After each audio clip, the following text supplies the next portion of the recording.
señala a mí, ¿verdad? Vale. Hola, hola. Vamos a probar un poco el sonido que llega, que a todos mis compañeros les llegue bien, para que estemos todos, ¿vale? ¿Vale? Bueno, seguimos un poquito más para nuestros compañeros que puedan probar todo muy bien y que hagamos un vivo estupendo. ¿Ok? ¿Listo?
Afternoon. Thank you for attending this conference. Buenas tardes, gracias por atender la conferencia. Voy a hablar en español, luego voy a hacer, later on I'm going to do a wrap up in English as well. Vamos a hacer directo, hablar corto y directo, short and straight to the point.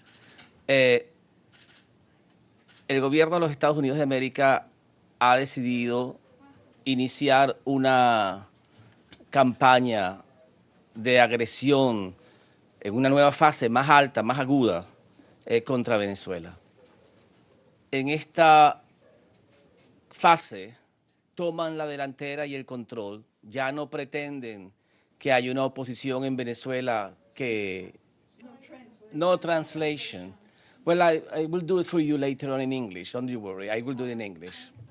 Okay. En esta fase ya no pretenden que haya una oposición en Venezuela que lidera algún proceso. Simplemente toman el control, atacan los procesos de diálogo entre los venezolanos, deciden que ellos tienen un plan económico para repartirse a Venezuela, que va a ser presentado en Perú esta tarde por el señor Wilbur Ross, secretario de Comercio de los Estados Unidos. Él decide por Venezuela, ya es un plan colonial, directo, de administración colonial. Se olvidaron que tenían unos administradores locales. El plan es hecho en Estados Unidos, el plan está diseñado en Washington para Estados Unidos, obviamente. Y amenazan militarmente con un bloqueo naval y una cuarentena, como hizo el presidente de los Estados Unidos el viernes pasado, y hoy anuncian un embargo económico total. Todos los bienes de Venezuela van a ser congelados y toda persona que comercie con Venezuela sin el permiso de Estados Unidos va a ser condenado. Eso es lo que se llaman medidas coercitivas secundarias. Es no nada más que atacan a los venezolanos, al pueblo venezolano, creando una hambruna o intentando crear una hambruna, sino que aplican medidas a todos los países y ciudadanos del mundo pues simplemente porque comercian con Venezuela. Es decir, Estados Unidos es un reino mundial que gobierna al mundo sin importar las Naciones Unidas. Aquí lo dijeron incluso en el Consejo de Seguridad. Un delegado de los Estados Unidos dijo que la ley internacional y las decisiones del Consejo de Seguridad no eran referencia para los Estados Unidos, para sus decisiones políticas, porque ellos tenían sus propios intereses y su propia visión del mundo. Es lo que se llama el excepcionalismo de los Estados Unidos, que les dice a ellos que son una nación tan distinta, que están arriba de la ley internacional, exceptuados de cumplir con la ley internacional, tienen todo, según ellos creen, el poder para ignorar la ley, ignorar el derecho, ignorar la razón, ignorar la comunidad internacional e imponer por la fuerza su poder en el siglo XXI. Nosotros los venezolanos rechazamos esta pesadilla que presenta el señor Trump al mundo, una pesadilla racista y supremacista que intenta imponerse en Venezuela por la fuerza. Hoy en Lima hay una reunión de 44 países, anunciaron 100, después dijeron que eran 60, asistieron 44, va cayendo el número del apoyo internacional que ellos creen tener. Ni de lejos es suficiente para entrar a las Naciones Unidas y retar nuestras credenciales como quieren hacerlo en septiembre. Los esperamos, por cierto. Y ellos creen que matando al pueblo venezolano de hambre, violando los derechos humanos del pueblo venezolano, haciendo castigos colectivos, creen que pueden imponerse. Es la fuerza y el poder de la arrogancia de un gobierno que plantea la guerra perpetua para expandir su dominación. Y en Venezuela vamos a resistir y vamos a vencer esta nueva ola de ataques imperiales del gobierno de los Estados Unidos. Un gobierno, por cierto, que con tantos problemas internos está haciendo una fuga hacia adelante, porque lo que está es tratando de sembrar la discordia y el odio dentro de su propia nación, encendiendo los demonios del racismo y de la discriminación, atacando a los extranjeros, atacando a los latinoamericanos y ahora en especial a los venezolanos. Nosotros somos la punta de lanza de la resistencia contra esta ola supremacista, que ni siquiera es fascista, es anterior al fascismo, es más anacrónica. Anterior al fascismo, esta ola blanca supremacista que se inicia desde la cabeza del gobierno de los Estados Unidos. Para terminar la exposición, nosotros hemos escrito una carta al secretario general y una carta a los miembros del Consejo de Seguridad denunciando no la situación de hoy, puesto que nos acabamos de enterar, ¿verdad?, anoche, sino las amenazas militares del bloqueo naval del gobierno de los Estados Unidos. Le escribimos al Consejo de Seguridad. El Consejo de Seguridad tiene la obligación de tomar medidas, de impedir la violación del derecho internacional por parte de un miembro permanente que obliga al resto de la comunidad a condonar, a avalar, a apoyar su violación de la ley. Por eso le escribimos al Consejo de Seguridad y le solicitamos que intervenga usando las facultades que le da la Carta de las Naciones Unidas. Y también le escribimos al secretario general de las Naciones Unidas que también le pedimos que haga una condena pública a esta agresión contra Venezuela. El secretario general debe hablar porque se está violando la ley, se está violando los derechos de las naciones acá, se están violando los derechos de otras naciones, no nada más de Venezuela. Y el secretario general puede usar sus buenos oficios también para intervenir en el asunto, pero tenemos dos cartas, una al Consejo de Seguridad y una al secretario general. En inglés y en español les daré copia a ustedes. Para un momento voy a hacer un resumen en inglés. Today we are sending letters, two letters, one to the Security Council and one to the Secretary General of the UN.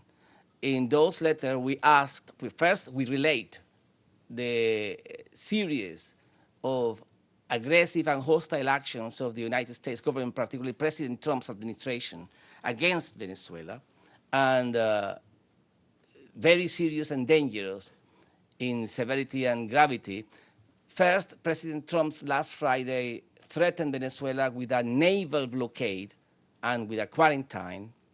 These extreme, extraordinary actions are established in Article 41 of the UN Charter only if are authorized by the Security Council, only. And they are authorized by the Security Council only if there are threats to peace, breaking of the peace, or a clear case of aggression. We have none of these cases. We have no authorization of the Security Council. We have no evidence of Venezuela breaking the peace or threatening the peace or even attacking anyone. But without these requirements, the United States, without any regard for international law, is threatening with a quarantine and a naval blockade against Venezuela, threatening with fabricating a famine in a Latin American country just for the purpose of imposing its imperial interests. More than that, in that letter we relate how the US government is provoking a military incident and is fabricating a military incident in Venezuela by sending spy planes, spy aircrafts into the flight information region controlled by Venezuela without any warning, just for the sake of creating an incident and then threatening at the same time with using his force, his might, military might, against Venezuela. They are fabricating a casus belli, they are fabricating a justification and excuse to clash with Venezuela and invade Venezuela. And we relate there more than 55 incidents where the Southern Command, the US Southern Command, sent military planes into Venezuela, the Venezuelan flight information region, without any warning and without any information afterwards. We are not talking about mistakes. We are talking about a plan, a systemic execution of a plan trying to get an incident and putting at risk all the civil aviation in that particular region. More than that, we also relate how the US and the American officials first announced in the Washington Post on the 8th of May how they, after the failure of the coup d'etat, because they planned and executed a coup d'etat in Venezuela which failed miserably, and out of their frustration, they declared to the Washington Post that they were willing to show their teeth, to show their muscle against Venezuela by sending military assets off the waters of Venezuela. And immediately next day, they send US Coast Guards into the territorial waters of Venezuela, maritime territory, and as close as 14 nautical miles of Caracas. As close as that. And that vessel was escorted out of our territory by Venezuela and the Venezuelan Navy. But what I mean with all these events is that the Americans, the US government, not the Americans, the Trump's administration, the racist administration, the raciest ever administration in the history of this continent, is trying to get a war, trying to fabricate a war on Venezuela. And the militarization of the relations with Venezuela is one of the dangers that we are trying to expose. And we are asking the Security Council to exercise its powers expressed or written clearly in the Charter, Article 34, that gives the power to the Security Council to investigate any matter that could threaten the peace. And it's incredible that one permanent member of the Security Council with the responsibility, high and heavy responsibility of obeying the international law and defending international law and promoting international law, is breaking international law and forcing the rest of the international community to support their breach of international law. I mean, we are talking about a world power which behaves as a rogue state. It's a rogue world power. It's dangerous. The United States now is a threat to international peace, and we are asking the Security Council to take action. The same goes with the Secretary General. Secretary General hasn't yet condemned the threat to peace and the military threat and the military threats to use force against Venezuela publicly, and we are asking him to do so and to intervene using his mediating capacities into these matters to see if we can de-escalate the conflicts, because the U.S. right now is escalating the conflicts. A proof of that is what happened today in Peru. Today, Mr. Bolton went to Peru, and on top of what I have just said, he announced a total economic embargo against Venezuela, as we had never seen in our history. And they are freezing all economic assets in U.S. territory, but more than that, they are threatening with coercive measures any individual or company or country that deals with Venezuela. It's a worldwide measure. It's not within the U.S. jurisdiction. They are threatening to apply coercive measures against any individual in the world, wherever it is, that deals with Venezuela. I mean, the United States behaves as a world power. It's the world power as we had never seen in history. They are a power over the rest of the world. United States über alles, you say in German, as the German anthem, the Nazi German anthem. The idea is that we have this rogue superpower imposing its will over the rest of the world and forcing the rest of the world to obey them while they are violating the human rights of entire populations. We reject this nightmare. We reject this aggression, and we will also take the measures necessary internationally and nationally to defend ourselves. But this is an act of war, what the United States is declaring against Venezuela, in front of everyone, for no reason. Venezuela is not a threat to anyone. And the United States is fabricating this aggression just to take the oil. And if you don't believe me, listen to Mr. Wilbur Ross, the Secretary of Trade of the United States, who is speaking in Peru this afternoon, and he's already proposing a plan to rearrange Venezuela after they topple our government in their dreams or in their nightmares. They already have a plan. Have they consulted that plan with any Venezuelan? No, it's a plan made in Washington, written in Washington, thought out in Washington to impose to Venezuela after they topple the Venezuelan government. It's an imperial plan, it's a colonial plan.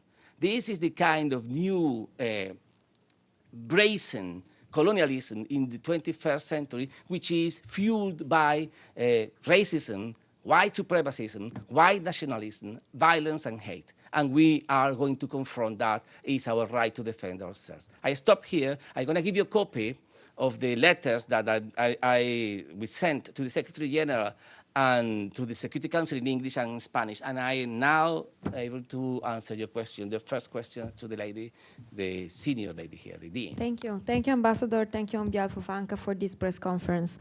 Venezuela accuses the US of economic terrorism.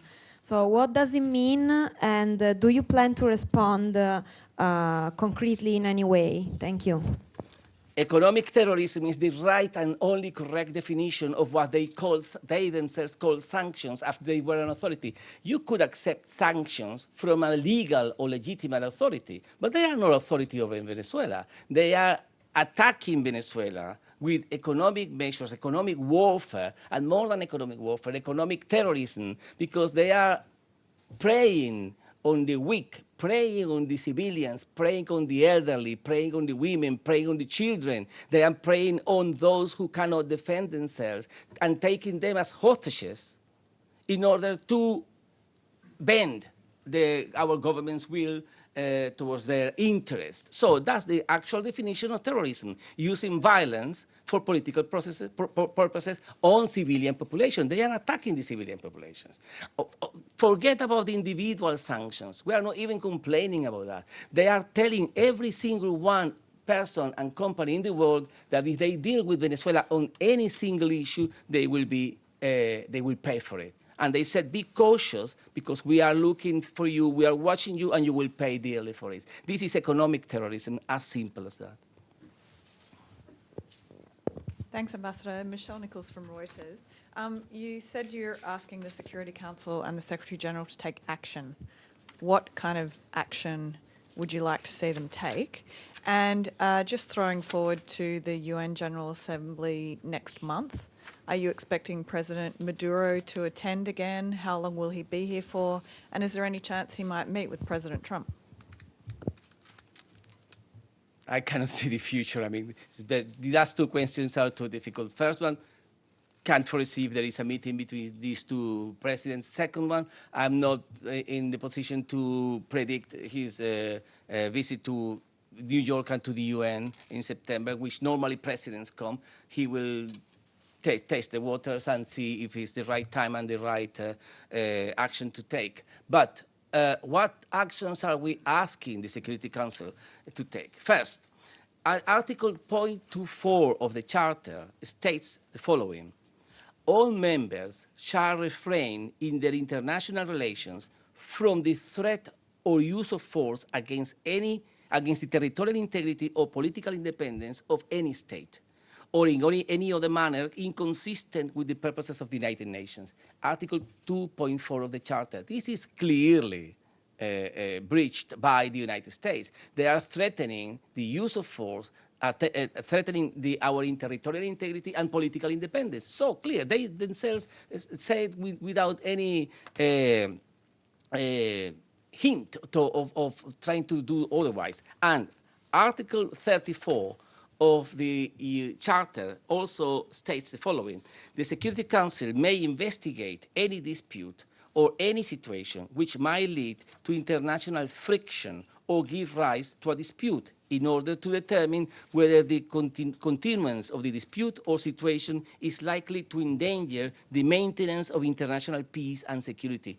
Clearly, the Security Council has the authority to intervene in this manner. And clearly, one member, and even worse, permanent member of the Security Council is breaching international law. Is violating international law and violating the principles of the very same Security Council. So the Security Council has the responsibility, has the legal capacity, and it needs the will. Will they have the will? We'll see. But they have the responsibility, the duty, the obligation. We are asking legally to the only organ in the world with the power to stop this madness. Let's see if they do it. Thank you very much, Mr. Ambassador. Edith Lederer from the Associated Press. Do you see U.S. sanctions as helping or hurting the dialogue between the government and the opposition? Thank you. Mr. Bolton said it himself this morning. They don't like any kind of dialogue. They are against dialogue. They are against any kind of conversation. I came myself 2 or 3 weeks ago to this very same place to denounce exactly that the United States is sabotaging, is undermining, is destroying dialogue in Venezuela, and the only way out for them is war. War and complete and total domination. I mean, they are so arrogant that the only way they understand is the way of a bully. They are bullying everyone around, and they think they can do it in Venezuela. And my point is, they dream with a war without the United Nations, without international law. We are here exactly to do the opposite. We are trying to do it the legal way, but we are going to defend themselves, no doubt about it. No doubt about it. We are not going to put up with this bullying.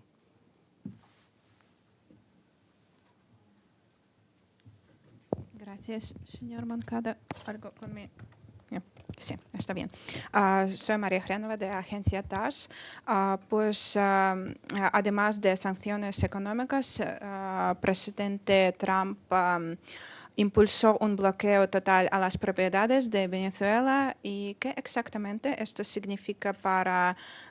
ya sabemos que los diplomatas venezolanos no pueden trabajar en la embajada en D.C., pero ¿qué significa para la misión aquí, la misión de Venezuela a Naciones Unidas? Gracias. Gracias. Imagino que la situación empeorará, ya es mala. Ya aquí es muy difícil, imposible trabajar con ningún banco. I like to say that in English because it's important for everyone to know. It's impossible for us to work with any bank in the US. It's impossible. Not now, from more than a year. It's impossible to get any money, to pay, to do any transaction. I mean, they are blocking every single way in order to prevent us from working here. And they are trying to do the same all over the world. My point is this one. How come, what power has the United States, what legal power to impose these sanctions or these coercive measures, illegal, cruel, monstrous measures against entire populations? None. I mean, we are talking of a war crime. These are crimes against humanity. These people are criminals. You have to say it with all the letters in there. They are war criminals. And they are using economic measures the same way that other people use bombs in the Second World War, for example. Exactly the same calamities, exactly the same kind of casualties and victims. But some people are choosing not to see. There is a moral blindness here. And we need to denounce this moral blindness in most of these powers that they mount their white and high horses and think they are moral enough or they are righteous enough to criticize the rest of the world, but they don't see these crimes against Venezuela. Say in Spanish now. Es muy importante que estas violaciones del gobierno de los Estados Unidos contra los diplomáticos venezolanos, contra la economía venezolana, contra el pueblo venezolano, esto es muy importante. Ellos dicen que no, que, fíjense, ya se les olvidó todo el tema humanitario. No era que estaban hablando por el pueblo de Venezuela, que lo querían mucho y que los niños venezolanos, ya se les olvidó.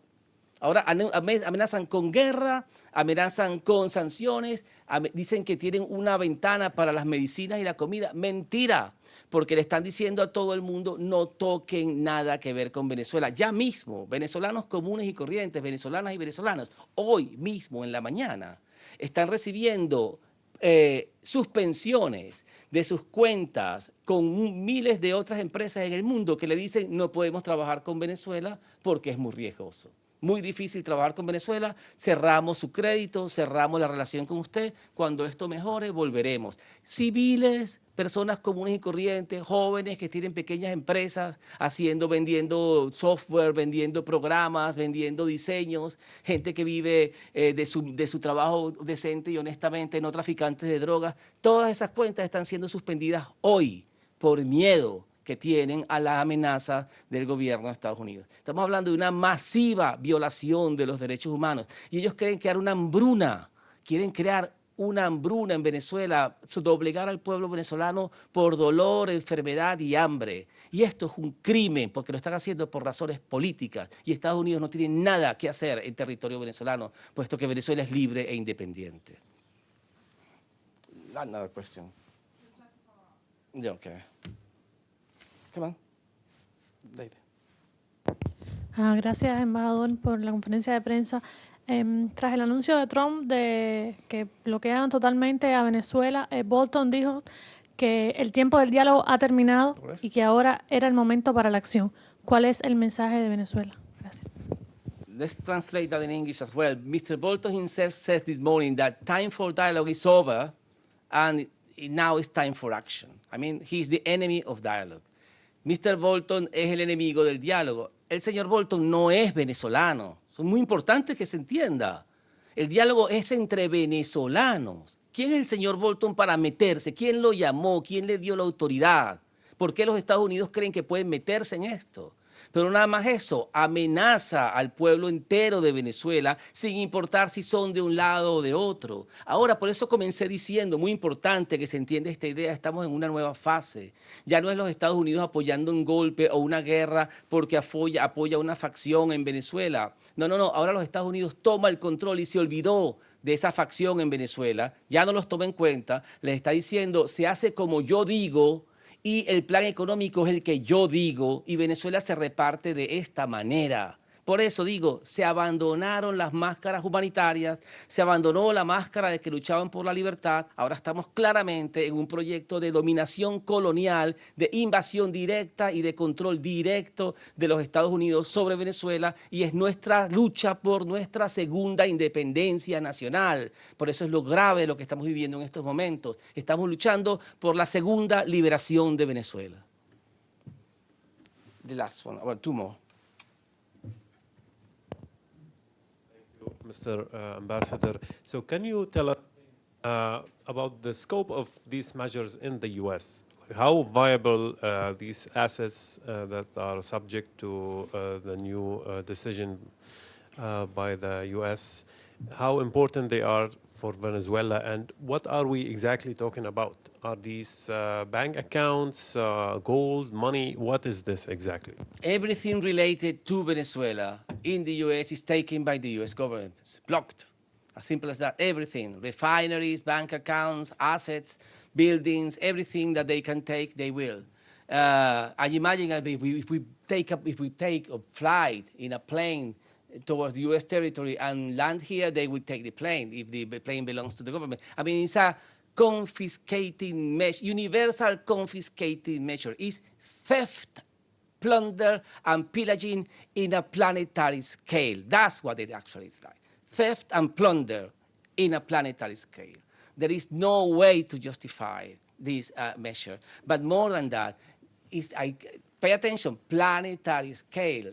No, I'm not talking about the US only. They are saying to everyone around the world, don't touch anything related to Venezuela because you will pay for it. If we found that you had any dealings with Venezuela, we will take your assets only also in the United States. They are scaring away everyone. It's economic terrorism. That's why it's another scale of the aggression. It's not what happened until last year. They are stepping the gas in order to accelerate the crisis, in order to create a clash and provoke an invasion. They are creating the crisis. This is economic war. This is war by other means.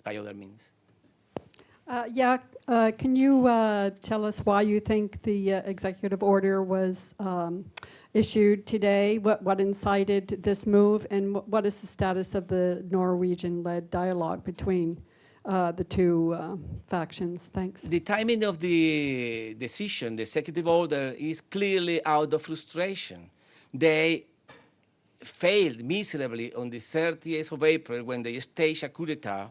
They failed with other clandestine attempts to create atrocities in Venezuela. They have failed by clandestine operations attacking our power, electricity, national grid system. And also, they have failed because the people they supported, the local administrations within Venezuela that they imagined and thought that would take the streets in masses, and they will take over the dictatorship palaces as they think in their own sick imagination. It never happened because they are based in untruth, in absolute baseless propaganda. They believe their own propaganda. They are intoxicated with their own propaganda. As you say here in the US, they drank their own Kool-Aid.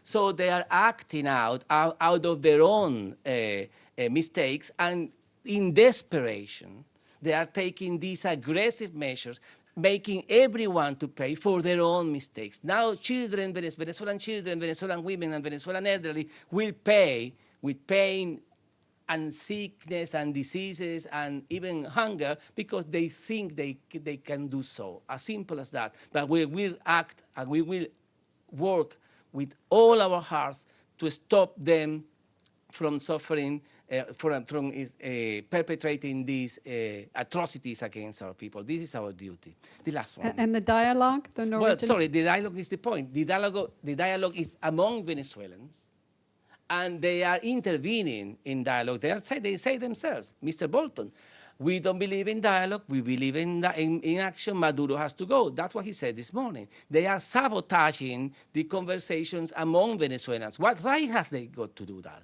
None. My point is, the United States right now is the main factor against stability and peace in the continent, perhaps in the world. Have any of these sanctions affected you personally, your ability to access your own finances or anyone in the mission? No, so far I am a diplomat. My personal belongings here are protected so far because they also break the host country agreement, but so far I protected my personal belongings. But the bank accounts of our mission and also our properties in Washington were taken. The consulate in New York was taken. What do you mean by the bank accounts of your mission? The bank accounts, the money that we use to pay our operations here. Water, internet, cars, rents. You see, all that. We haven't been able to get one single dollar through one bank account or any bank in the US for more than a year. No money can get in there. So how is the Venezuelan mission to the UN right now paying salaries and... Good question. How do you have the water? Good question, good question. Utilities? It's very complicated. It's complicated. It's not using bank accounts. That's the only thing I can tell you. What does that mean? As simple as that. We are not using bank accounts. It's impossible. Cryptocurrency or gold or oil? Let you think about it and imagine how can you do that. But I'm not going to tell you because we need to also protect the way we work. It's not secret. But anyway, it's impossible to work in a formal, clear, transparent way because they don't allow it. As simple as that. Okay. Thank you very much indeed for your patience. Good afternoon.